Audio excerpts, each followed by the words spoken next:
Your life is not chaotic because you lack time. It is chaotic because you lack order. The difference between a life that flows and a life that collapses is not talent or fortune. It is organization. Not the kind that fills calendars and closets, but the kind that arranges the mind. Every wasted hour, every broken promise, every dream left behind traces back to one truth. You never mastered the law of order. The undisciplined mind builds confusion. The organized mind builds empires. And if you will listen closely, I will show you the 7 principles that turn drift into direction. You keep saying you will start tomorrow, but tomorrow is not a place. It is a decision. Discipline is not punishment. It is freedom. Until you command your thoughts, you cannot command your hours. Until you master your time, you will remain a slave to distraction. There is a rhythm to all great achievement. Every success story is a symphony of order. Each note, each task, each thought arranged in harmony with purpose. You are not failing because you are weak. You are failing because your days are lawless.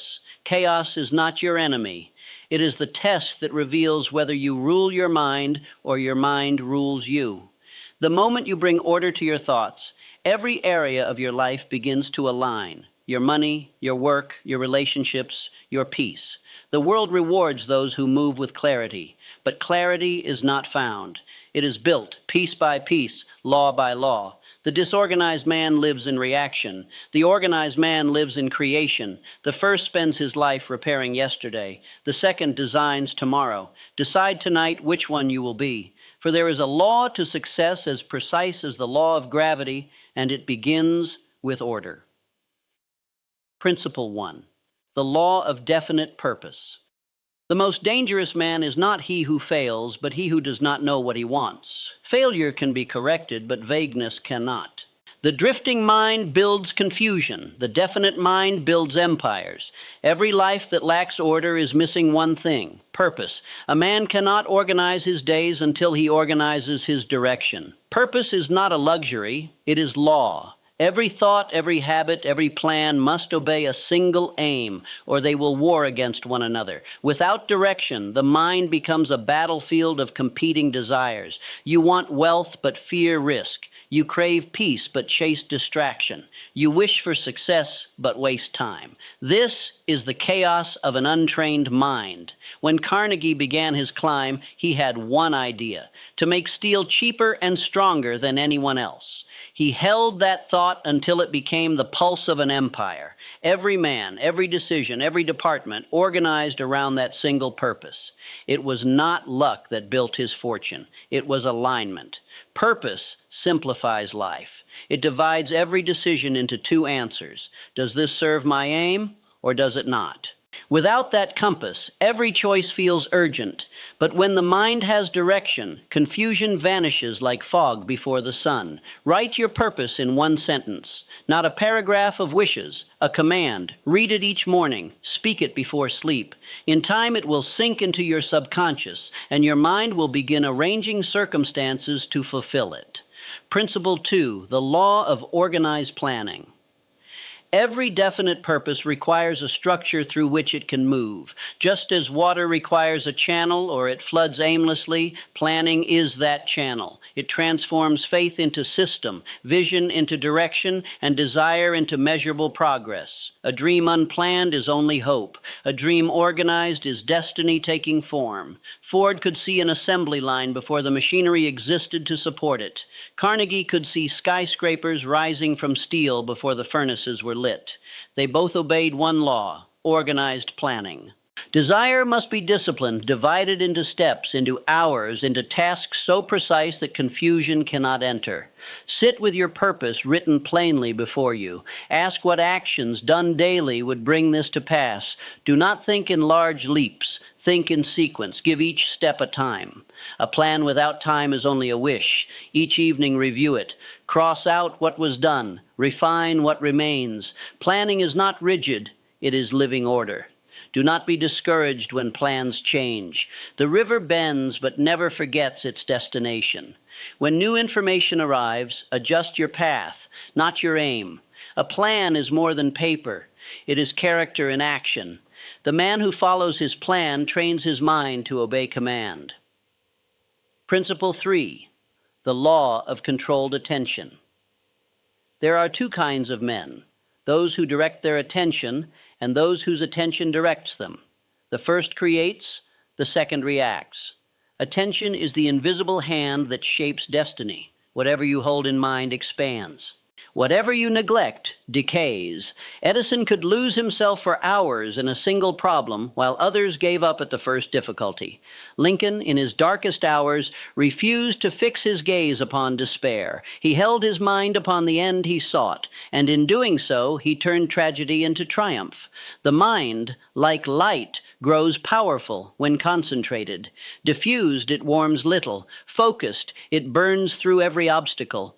You must learn to hold one idea without drift. Every form of overthinking, every moment of worry is only attention left ungoverned. The mind that has no direction invents trouble to occupy itself. Give it a definite task and confusion vanishes. Whatever is repeatedly held in thought must by law express itself in form. The man who controls his attention controls his subconscious, and the man who controls his subconscious controls his world. Principle 4, the law of daily discipline. There is no greatness without rhythm, and no rhythm without discipline. The universe itself is orderly. The sun rises and sets by law. The tides obey gravity. The seasons follow their appointed time. Everything enduring moves in pattern. Only man in his ignorance breaks this law and wonders why his life falls apart. The undisciplined man acts only when inspired. The disciplined man acts until inspiration follows. Edison worked at fixed hours regardless of fatigue. Carnegie reviewed his accounts daily with precision. Lincoln wrote and read at dawn before his household stirred. Their lives were guided not by impulse, but by design. Begin with 1 hour a day, your hour of dominion. Set it apart as sacred. In that hour, you plan, reflect, and prepare. A day begun in order rarely ends in confusion. Discipline is not monotony. It is harmony. The musician repeats scales until mastery frees him to create music. Repetition is not imprisonment. It is liberation from uncertainty. Each night, review your day, not in condemnation, but in correction. Ask, did I follow my plan? Did distractions steal my time? Did I act with faith or with fear? This nightly accounting keeps purpose clear. The man who reviews himself daily saves years of regret. Principle 5, the law of emotional command. The greatest victories are not won on battlefields, but within the mind. It is not poverty that breaks a man, nor criticism, nor failure. It is uncontrolled emotion. The disorganized man is ruled by moods. The organized man rules them. Emotional command is not coldness. It is composure. Every emotion is energy, neither good nor evil until directed. Fear and faith are the same force turned in opposite directions. One destroys, the other creates. When you learn to harness emotion, you stop being a creature of reaction and become a creator of rhythm. Lincoln, during the darkest years of war, when his nation was torn and his advisors panicked, remained serene. His calmness came not from ignorance of danger, but from obedience to higher law. The first step toward emotional command is awareness. Watch your emotions as a scientist watches flame. When anger rises, do not justify it. Analyze it. When fear whispers, question it. Every emotion is a messenger. The wise man reads the message. The second step is substitution. The mind cannot hold two opposing emotions at once. When fear appears, introduce faith. When doubt intrudes, recall purpose. You do not fight darkness. You light a candle. Practice the pause of dominion. Before reacting, breathe and remember your purpose. Emotion loses half its power when observed and the other half when redirected. Principle 6, the law of circulation and service. Money, time, and opportunity obey the same law as blood in the body. They must circulate or they decay. The man who fears giving builds a dam around his blessings. Every fortune on earth was first a flow of service. Money is merely the shadow cast by the value you create for others. Carnegie mastered the art of service before he built his empire. He rendered more value than he was paid for, and nature multiplied his return. Ford gave the working man mobility through fair wages and efficient production. Each became wealthy because they rendered what the world needed most: organized, consistent service. Each evening ask yourself, where did I serve today? Then ask where you can serve more deeply tomorrow. Give from where you are, and law will lift you higher. The man who begins his day asking how he may serve can never drift far from peace. He does not chase reward. Reward follows him. He does not beg opportunity. Opportunity seeks him. This is the divine paradox of circulation. The more you release, the more you receive. Principle 7. The law of continuous growth and reflection. All true order grows from within. The mind of man must add layers of understanding and patience through reflection. Organization that does not renew decays. The mind that refuses to learn condemns itself to repeat yesterday. Edison kept notebooks full of ideas, failures, and reflections. Each evening he reviewed his work not to lament error, but to extract principle. His reflection turned experiment into law. Ford read the same book years later and said, "I find something new because I have become someone new." Carnegie's success was not in accumulation, but in adaptation. Each stage of his empire required a different version of himself. Reflection guided him. This law commands that you end each day with review. Ask, what did I learn? Where did I drift? What did I create? How shall I improve? A man who reviews his day each night saves 10 years of wandering. Keep a small book beside your bed, your book of order. Record not events, but principles. What life taught you that day. A truth rediscovered, a mistake clarified, a virtue strengthened. Over months, these pages will reveal the architecture of your character. Growth demands silence. In stillness, the mind grows clear. Solutions rise to the surface. Reflection is not indulgence, it is responsibility. You owe it to yourself and to those you influence. Continuous growth means never confusing comfort with completion. The man who stops improving because he feels secure begins to decline. Life rewards only those who continue forward. These 7 principles form the rhythm of mastery. Purpose gives birth to plan.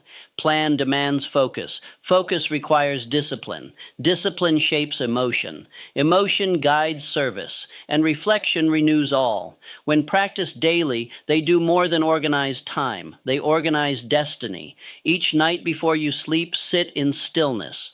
Hold a notebook in your hand. Write 1 sentence of purpose. List 3 actions that served it. Record 1 emotion you redirected. Note 1 act of service rendered. Then close your eyes and repeat. Order is peace. Peace is power. Power serves law, and law serves me. Tomorrow you will rise not to react, but to create. You will move with calm assurance, speak with measured confidence, and work with silent joy. You will not wonder what must be done. You will know. For the mind that lives by law lives without confusion. Peace is the final proof of order. When your thoughts march in rhythm with your purpose, when your actions align with your faith, when your heart gives and receives in equal measure, peace settles upon you like sunlight over still water. And in that peace lies the wealth of kings, the serenity of saints, and the strength of builders.